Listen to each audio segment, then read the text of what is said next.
everybody. We're here at the International Quilt Festival, and I get the chance right now to meet and speak with Miss Nancy Ehaw. Good to meet you, Ricky. I'm so happy to meet you, and you're from Minnesota. I am from Minnesota. I've lived in Minnesota my entire life.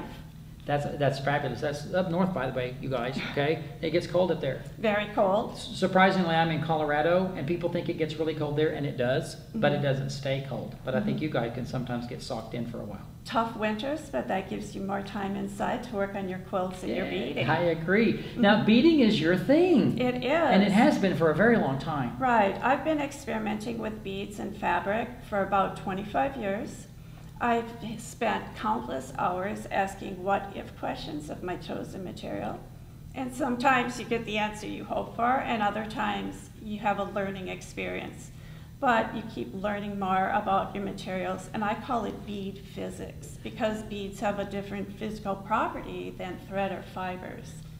They absolutely do, and because you, if you're like on these particular designs which are encrusted with beads, you're having to create the designs in the way that a piecer would piece fabrics together, or an applique would applique designs. You are creating your designs with beads. Talk a little bit about the designs that you've got on the quilt behind us. One of my discoveries, which I believe is original, I call elevated beading.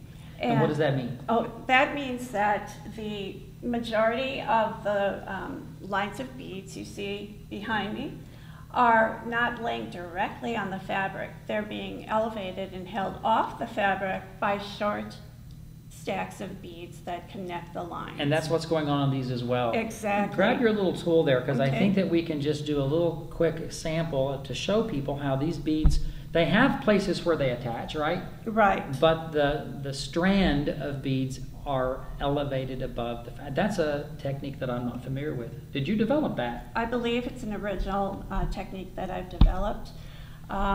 There's another technique I developed called crazy beading, I call it, because I found a way to take embroidery stitches used on crazy quilts and turn them into beading patterns. Oh my So gosh. those are probably the two avenues of new beading techniques I'm best known for, the elevated beading and also the crazy beading. The crazy beading. Now, are those in books?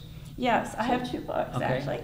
And the crazy beading is in Bead Creative Like Crazy, Beading Inspired by Crazy Quilts, where I take many, many stitches and I have patterns for people to follow. Maybe like for one stitch, there might be 20 or so patterns that they can use. And my other book is called Bead Creative Art Quilts, which is comprised of a diverse, different types of beading techniques, one being the elevated beading we're looking at today for the mandalas. Also, how to bead a large, complex beading motif, how to write with beads, and other techniques I've developed.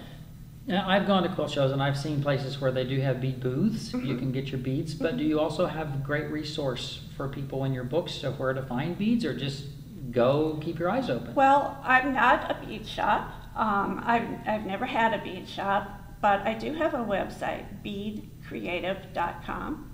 where you can peek inside my books and see the beads and the beading supplies I have available. That's great. So your books are on your website. Correct. And you also teach. So I do. You're out there and about. If you guys would love to have Nancy come and teach for your guild or your shop, she's available to do that. Contact you through your website. Yes, would be please. The best Have thing a to contact do. page. Fabulous. And then one of the things that we chatted about right before we rolled the camera is that you were talking about a technique, because I mean, I know me, I'm going to get the beads out there and they're going to go everywhere and they're eventually going to end up on the floor.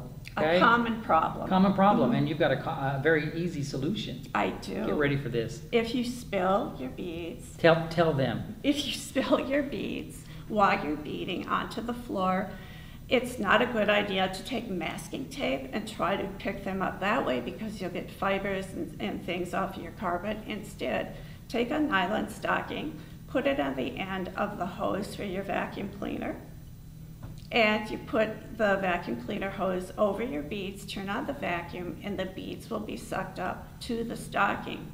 You can then take the stocking and put it over your beading platter or beading mat, and turn off the vacuum cleaner, and all the beads will be back in place, ready for you to move forward. That is one of the coolest things I've ever heard. What a great tip. Did you hear that, or did you come up with that? I somewhere along the way? I think I did. Yeah, many, many years you've ago. gotten so Right. comfortable doing it now. It's like that's the way you pick up your beads. Right. Everyone, thank you so much for watching, and thank you, Miss Nancy Ehoff, for sharing your passion with beading. I know that many of you are going to want to explore what she has to offer, both in way of teaching and in books. So check out her website.